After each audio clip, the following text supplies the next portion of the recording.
Hello, people of the world, and welcome to my first attempt at a vlog, which, in case you're unaware of the terminology, it's a video blog. So, basically the idea is this. I got a lot of really good footage of my weekend field trip to Parma and Modena, and I thought it would be cooler to just share with you guys the video so you could see for yourself rather than me just writing about it.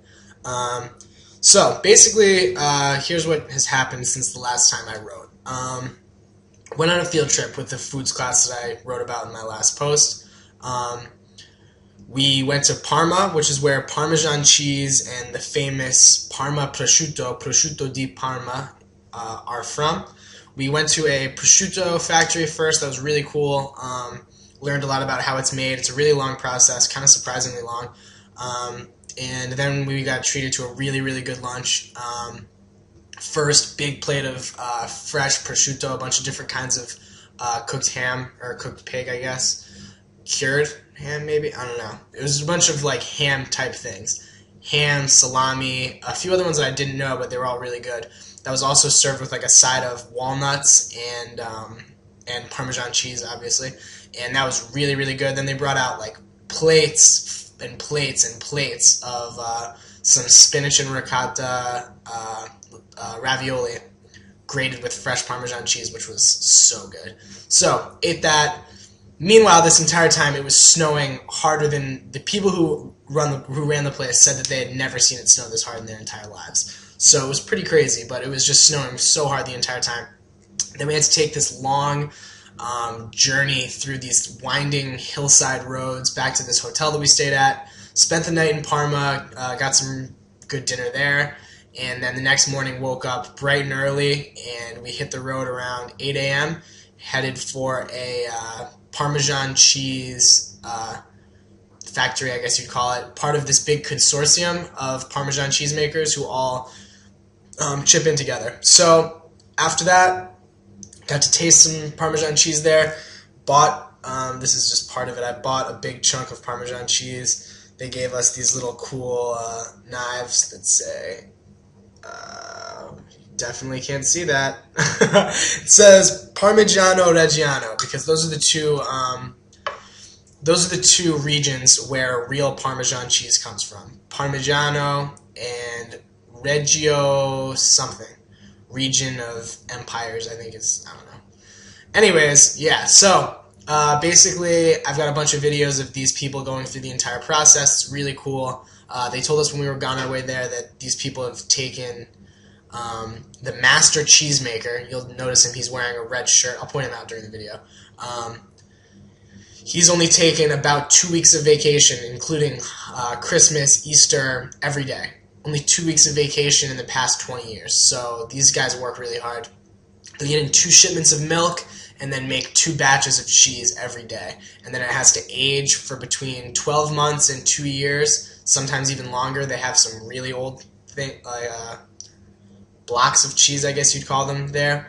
And we got to see all those. That was cool. Last place we stopped on the way back in Modena, we stopped at a balsamic vinegar place. That was really cool, learning how all that was made. And then we got to taste a bunch of different kinds of balsamic vinegar. We tasted one that was 37 years old, which was really good. We had one that was 24 months old, so 2 years. It was so good. Like, I'm not a big balsamic vinegar fan, I'll level with you. But we tried it on vanilla gelato, which was very interesting, and it was pretty good.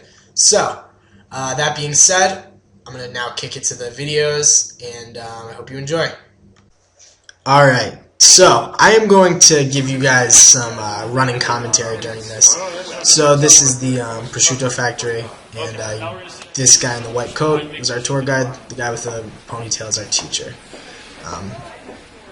So after we looked at like the various freezers that they keep the ham in, we go into this bigger room where they keep a ton of the pig thighs. They only use the back thighs, which was something I didn't know. So these are just thousands and thousands of pigs that they've used.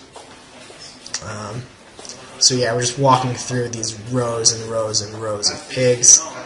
And here's another look at our wonderful tour guide. Can't remember his name, and my foods teacher, Zach. So after we got to look at all these hams, this is the room where they like massage them with salt, basically, and those are the only ingredients. They don't put any other natural or unnatural, I guess, preservatives or anything. That's pretty much it. They just rub it with some salt, which helps it to be preserved better. And right now the reason they're all laughing is because there's just a group of like 20 girls in the room, and the guy was like, "Don't be distracted by all these ragazze." So this is the next morning on our way to the Parmesan cheese factory.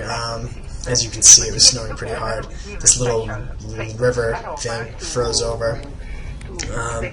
And this lady's talking about the special food that their cows eat. So this is inside the cheese factory.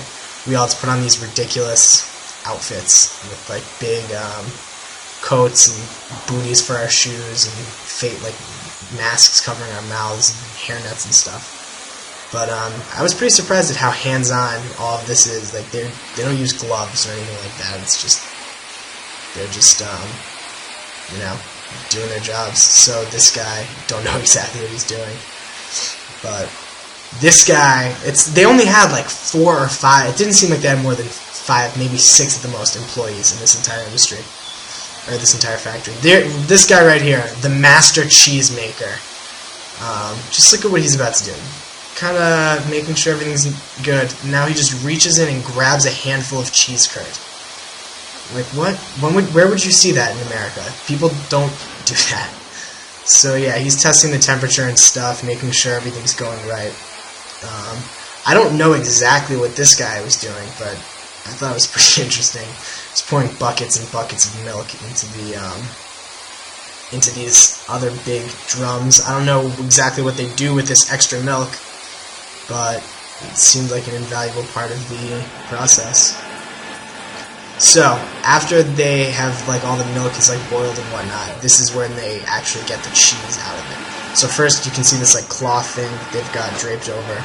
They use that as a like to get the cheese out. But then this guy takes this big wooden paddle. They told us what the name of it is, but I don't remember what it is. And you're about to see the cheese rise to the top in this vat. You'll notice it when it happens, but this guy's trying to pry it up from the bottom right now. And it's about to come up.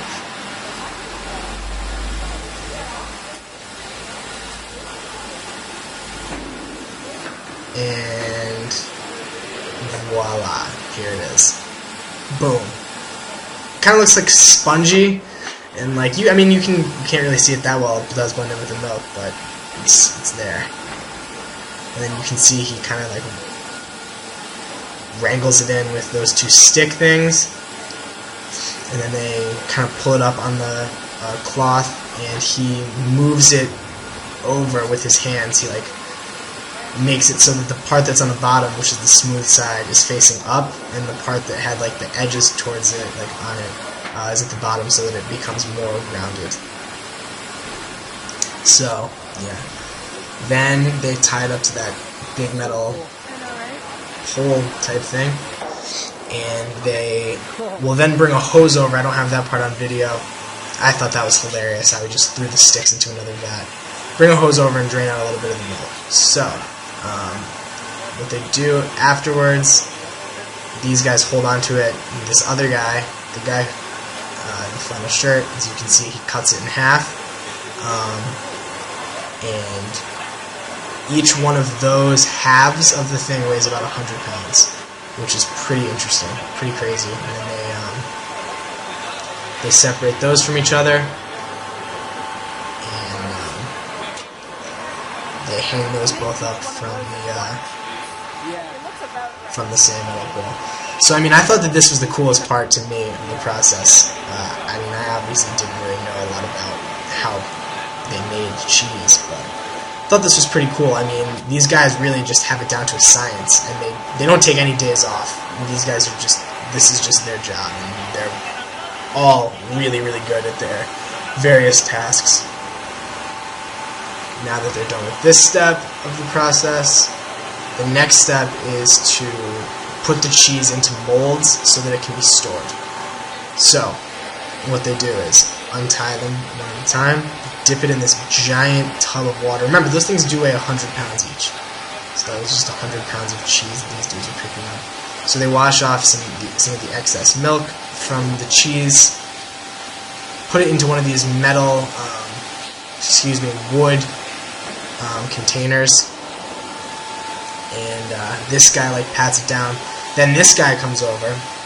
You can see he's finishing up the process on one of the things right now. He comes over, makes sure that this like cloth thing that's over it is set up in just the right way. He writes a date on it. You can't really see it from here. He writes a date with a blue marker on of like which day and which vat that cheese came from. Then he wraps it up really nicely, like a Christmas present, and then he takes this mallet thing. I still was not exactly sure what he was doing with that. He hits it a few times, maybe just to knock the sides of the cheese fully into the mold. Yeah, I guess that is what he's doing. And then he puts this big disc on top of it to make it to flatten it out. So then once that's happened with the cheese, it gets stored in this room, and at this point it's still only just a milk product. There's no other ingredients in it at all. They label it with a thing, and then what they do is they store it overnight with a plastic mold around it to get like that Parmigiano Reggiano and the date and the thing. And they put it into those baths that you just saw. Those baths are filled with salt, and they soak the salt in, and then they move them into here, which is the warehouse.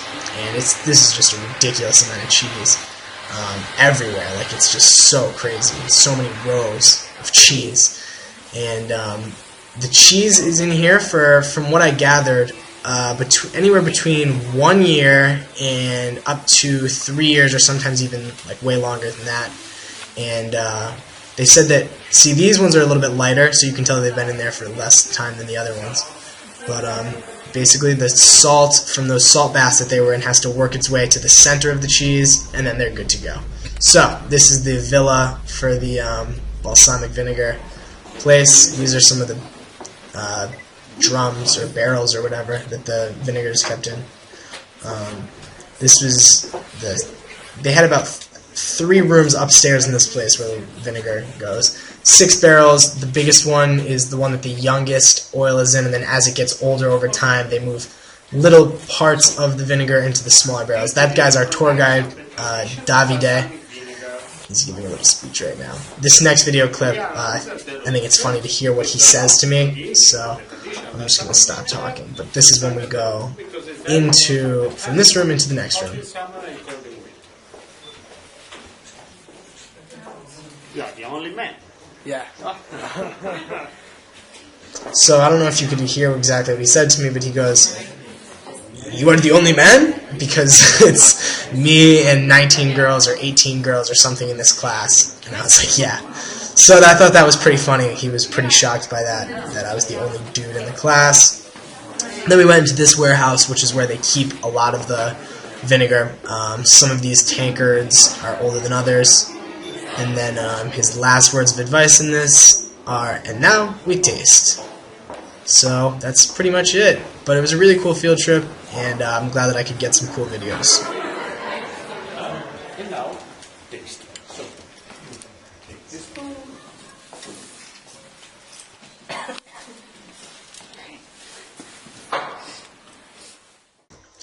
Alright, so that's pretty much it. I hope you enjoyed it. I know it was kind of a long video, but it was really cool, and I'm glad I could share it with you guys.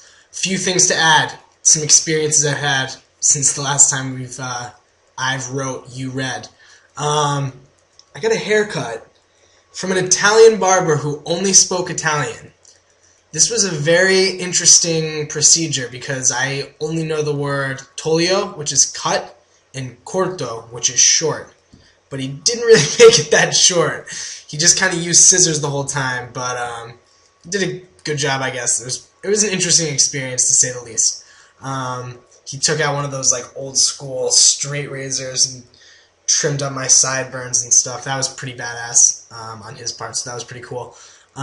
Also, Papa and Mimi, if you're watching right now, I got your birthday card in the mail, and I was going to send you an email to thank you, but I thought, why do that when I can just record it on a video and you can see me thanking you. So thank you again, and I'm glad that got here. So thank you all for watching and sticking through this long of a video, and I will talk to you soon.